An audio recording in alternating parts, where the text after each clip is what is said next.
ক্ষমতা বেশি করে আমাকে দিতে হবে। তারপর দেখি প্রীতম তুমি কোথায় গিয়ে দাঁড়াবে। আমার কাছে ধরা তোমাকে দিতেই হবে প্রীতম, দিতেই হবে। তোমাদের জমিদারি সহ সমস্ত সম্পত্তি উইল করে নিয়েছি। উল্টো আমাকে না জানিয়ে তোমাকে সব কথা কেন বললো আমি তো কিছু তো বুঝতে পারছি না। তোমাকে জানালে তুমি দুঃখ পেতে, তাই আমি আজ গ্রামের বাড়িতে যাব, তারপর আমি দেখবো বাড়ি গিয়ে কোনো লাভ হবে না। কেন? ওই বিশাল জমিদারের মালিক এখন তোমার সাবেক স্ত্রী ওই অনিতা। কি বলছো তুমি? ঠিকই বলছি। আর তার পরের খবরটা শুনলে পরের খবর? কোন খবর আজ আমাকে স্তব্ধ করতে পারবে না। পারবে পারবে আশিস পারবে। কি বলছো? যে অধিকার নিয়ে তুমি অনিতার সামনে গিয়ে দাঁড়াবে, সেই অধিকার থেকে অনিতা তোমার স্ত্রী তোমাকে ডিভোর্স দিয়েছি এবং গ্রামের বাড়ি ছেড়ে তোমাদের ওই শহরে হেড অফিসে গিয়ে উঠেছে। এমনকি তোমাদের কোম্পানির ওই সাইনবোর্ড ওখান থেকে সরিয়ে নতুন কোম্পানি নামে আরেকটা সাইনবোর্ড সেখানে তুলে দিয়েছে। আমি তোমার কোনো কথা বিশ্বাস করি না। আমি আমি আমি তোমার কোনো কথা বিশ্বাস করতে পারছি না, কারণ তোমার কোনো কথা সত্যি নয়। ওই পল্টু তোমাকে যা বলেছে সব মিথ্যে। ওর কথা আমি কিছুতেই বিশ্বাস করি না। ওর কথা মিথ্যে। মিথ্যে নয়, আমি এর প্রতিকার করতে সরবতির কাছে গেছিলাম। সে আমাকে অপমান করে তাড়িয়ে দিয়েছে। কি বলছিস কি তুই? এই পল্টু তোকে তোকে অপমান এমন কিছু করবে লোকটার জীবনটা যেন বিপন্ন না হয়। তুমি কিছুই বুঝতে পারছো না মা। তোমার ধারণায় ঠিক। ইনি আমার পিসিমার স্বামী, অর্থাৎ আমার ধারণা তো মিথ্যা নয়। সেদিন তাকে আমি দেখে যদি আমি না চেনার ভান করেছিলাম, যদি যদি তুই তাকে বের করে দিস, তাই আমরা পুলিশ, মানুষের কথা শুনে আমাদের বুঝতে দেরি হয় না মা। তাকে আশ্রয় দিয়েছিলাম তোমার ননদের স্বামী হিসেবে নয়, একজন অসহায় মানুষকে ভেবে আমরা তাকে আশ্রয় দিয়েছিলাম। এটা আমার ডিউটির একটা অংশ বলতে পারো মা। দেখেছো মাধবী, আমাদের কষ্ট বিফলে যায়নি। তোমার ননদের উপরে সুজন রাগ করলেও আশিসের উপরে তার অভিমান নেই। তোমাকে ডিভোর্স দিয়ে সাবেক স্ত্রী বলা আমার উচিত। আমি এখন কি করবো আমি কিছুই ভেবে পাচ্ছি না। ভাবতে হবে না, কিছুই ভাবতে হবে না। তুমি এবার থেকে আমার এখানেই থাকবে। তুমি তো অনেক টাকা আমার পিছনে খরচ করেছো, আমার বিপদে আপদে তুমি অনেক সাহায্য করেছো।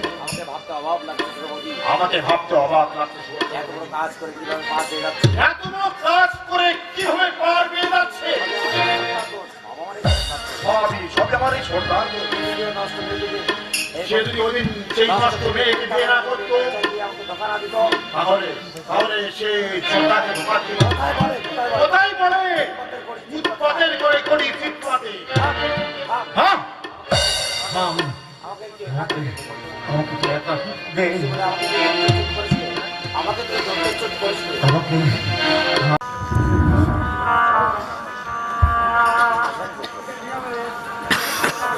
আসামি পক্ষে আর কোন সাফাই সাক্ষী থাকলে এখানে উপস্থাপনা করুন। এত বড় অপরাধীদের পক্ষে কোন সাফাই সাক্ষী নেই ম্যাডাম। আপনার উইনের খবর কি? কাগজপত্র সব রেডি আছে তো? কাগজপত্র সব রেডি করা হলে সংশ্লিষ্ট কর্তৃপক্ষের অনুমোদন নিয়ে আপনার টেবিলে হাজির করা হবে ম্যাডাম। অনিতা দেবী, আপনার মতামত পেলে ইন্সপেক্টর অনির্বাণ আপনার সাক্ষ্য নিতে পারে।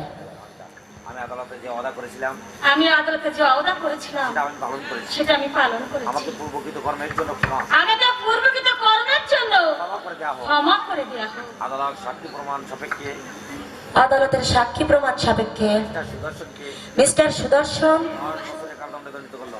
মিস্টার সুদর্শন বাবুকে 5 বছরের কারাদণ্ডে দণ্ডিত করা হলো। সাথে সাথে তার পুত্র মা বিজলি রানী বাগবিজুলানির গর্ভে ধারণ করেছে। বিজলি রানীর গর্ভে ধারণ করেছে। তার পিতৃ পরিচয়ের দাবিটা গ্রহণ করা হলো। তার পিতৃ পরিচয়ের দাবিটা গ্রহণ করা হলো। বিজলীয় তার সন্তানকে বিজলি আরও তার সন্তানকে স্ত্রীয় সন্তানের মতো দেখে নিজের স্ত্রী ও সন্তানের মতো দেখার দায়িত্ব দেওয়া হলো। 20,000 টাকা অনুদান দিয়ে আর 20,000 টাকা অনুদান দিয়ে সুদর্শনের বর্তমান স্ত্রী সুদর্শনের বর্তমান স্ত্রীকে অর্ধেক অর্থ প্রদান করা হলো। অর্ধেক অর্থ প্রদান করা হলো। ম্যানেজার জয়দেবকে সাক্ষী প্রমাণ সাপেক্ষে ম্যানেজার জয়দেবকে সাক্ষী প্রমাণ সাপেক্ষে যাবজ্জীবন কারাদণ্ডে যাবজ্জীবন কারাদণ্ডে দণ্ডিত করা হলো। অনিতা দেবীকে অনিতা দেবীকে কর্মের জন্য তার কৃতকর্মের জন্য আদালতে ক্ষমা প্রার্থনা করার আদালতে ক্ষমা প্রার্থনার জন্য শ্বশুরের উইল এবং শ্বশুরের সমস্ত উইল ফিরিয়ে দেওয়ার জন্য সাজা কম করে একটু সাজা কম করে 2 বছরের 2 বছরের সশ্রম কারাদণ্ডে দণ্ডিত করা হলো। উইলের শর্তাবলী আলোকে উইলের স্বত্বাধিকার আলোকে মিস্টার শিবশঙ্কর রায়চৌধুরী মিস্টার শিবশঙ্কর রায়কে তার স্থাবর মালিকার তার স্থাবর অস্তবর সম্পত্তির মালিকানা সম্পত্তির মালিকানা বুঝিয়ে দেওয়ার জন্য বুঝিয়ে দেওয়ার জন্য জেলা পুলিশ সুপারকে নির্দেশ দেওয়া হলো। জেলা পুলিশ সুপ্রিমকে নির্দেশ দেওয়া হলো। ম্যাডাম সেন্টে স্যার রায় ঘোষণার পর পুলিশ অনেক কাজ একটা প্রয়োগ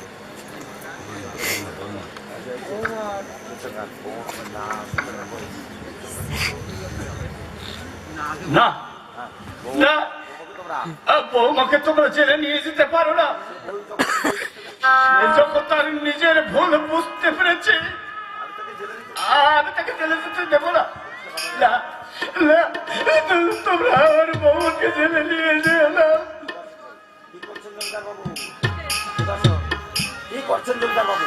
কি করছেন কি করছেন জমিদার বাবু? কি করছেন জমিদার বাবু? আদালত এটা আদালত, আদালতের আদেশ মানতে বাধ্য। আদালতের আদেশ মানতে বাধ্য। না না, ওদের কোনো কথাই আমি শুনবো না।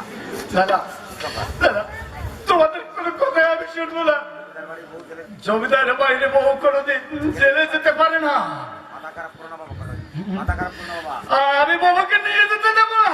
মাথা খারাপ করো আসিস, মাথা খারাপ করো না বাবা। আর বাবাকে কি তোমরা যেও না।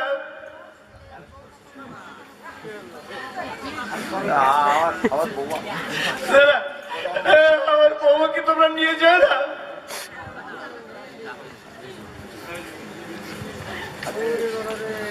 কোনো কথা কিন্তু না।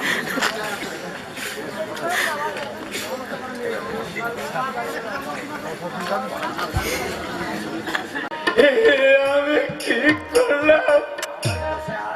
আমার দোষে আজ আমি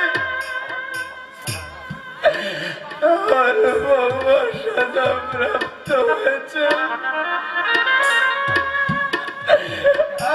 আমিও সর্বস্ব হারিয়ে ফেলেছি, কিন্তু না, আমি যতদিন বেঁচে থাকবো এই শিশু টাকার জমিদারের পিঠে আমি মাথা কোটে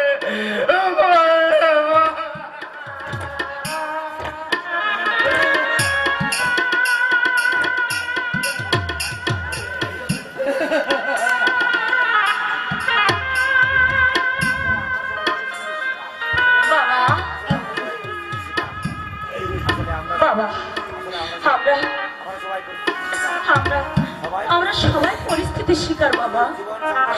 জীবন সংগ্রামের খেলা ঘাটে এসে আজ আমরা সকল তরে ডুবিয়ে ফেলেছি বাবা। ওগো ভগবান, জানি না কোন পাপের শাস্তি তুমি আমাদের দিচ্ছ, আর কত দুঃখ কষ্ট তুমি আমাদের জীবনে লিখে রেখেছো ভগবান।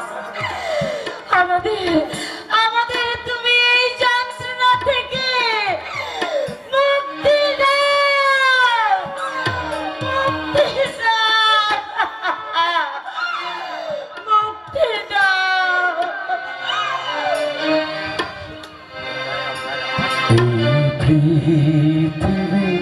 পরে কত ফুল ফোটে ঝরে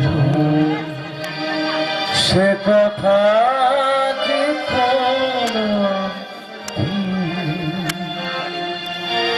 কখনো কারো মনে পড়ে এই পৃথিবীর